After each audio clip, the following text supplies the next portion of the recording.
Well, this is a wonderful tradition with the Lima Symphony Orchestra to play by candlelight. And it's this weekend. We're going to talk about the two churches they're going to be at. And joining us today, we have Maestro Andrew Crust, of course, the director and music director and conductor of the Lima Symphony Orchestra. Thanks for coming today. Thank you so much.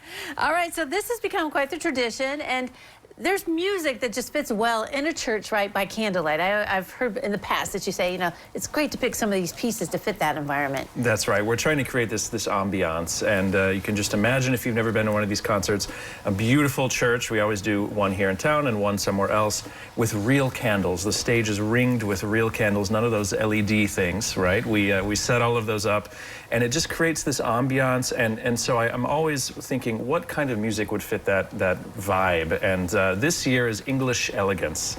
I think about opulence and elegance and all of those things. British people do that pretty well, yes. I think. And so you can just imagine this glorious British music, some things that you will recognize, like the song from County Derry known as Danny Boy, a little bit of Downton Abbey, but then also going back to music from hundreds of years ago, even into the 1600s, to music from today that you may not know as well.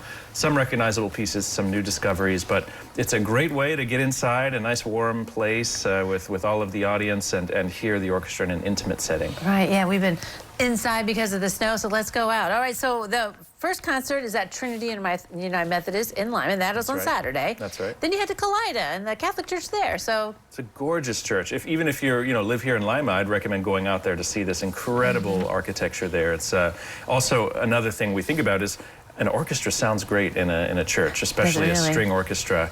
There's one piece in particular that was made for this situation where half the orchestra is somewhere else. So it creates this sort of ghost-like effect. But the low lighting and the music, there's nothing better than that sound in a church which is built for that. Right. So do you enjoy conducting this kind of music with the orchestra and the candlelight? Is it hard to see the music, or is it all right? We've got it all figured out, but I think it really does bring us back to a time before electricity. And obviously we do modern music too, but a lot of our music is from a time before electricity, and it kind of makes us feel like we're a part of that tradition in a way. So it's very exciting. And it's a way for people to just get relaxed and zen, without all these distractions. It's a really beautiful experience, and tickets sell quite successfally. So I'd say get on it right now if you can. All right, yeah. So it is already this weekend. So yeah, like you said, get on it right away. So the concert at Lima is at 7:30, and then the one in Kaleida is at 4 p.m. So just enjoy the atmosphere and the music that you guys have set up for us. That's right. It's warm and welcoming. Bring someone who's never been to the symphony, perhaps. This is a good introduction too, isn't it? And so. the candlelight and stuff. Yeah.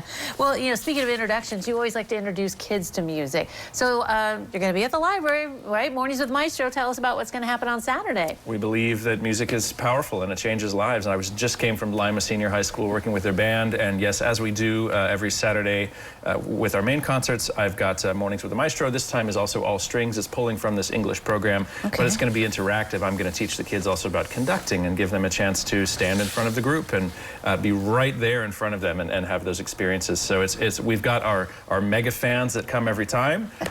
All ages from 2 to 92 are welcome. It's just a really great community event. Right, yeah, so just head on over to Lima Public Library. That is free. So are you going to have all the strings there, the different, the just bigger, a quintet, the bass? Just a five-person group, because we can't fit them all in that space. No, of course not, not all of them, but they'll be able to see their instruments up close. What's it like when a kid sees them right, for the first time that close? They're like, whoa, look at that. They're so full of, questions, and we let them sometimes touch the instruments, even strum the strings, but I think it's so inspiring to see kids full of wonder, because adults, we get quiet. We stop asking questions, but kids are just so open to all these experiences, and they really love it. All right, that is at the Lima Public Library, 10:30 on Saturday. Of course, the concert then Saturday night in Lima, and the one on Sundays in Kaleida. Andrew, thanks for coming today. Good to see you. Thank you so much.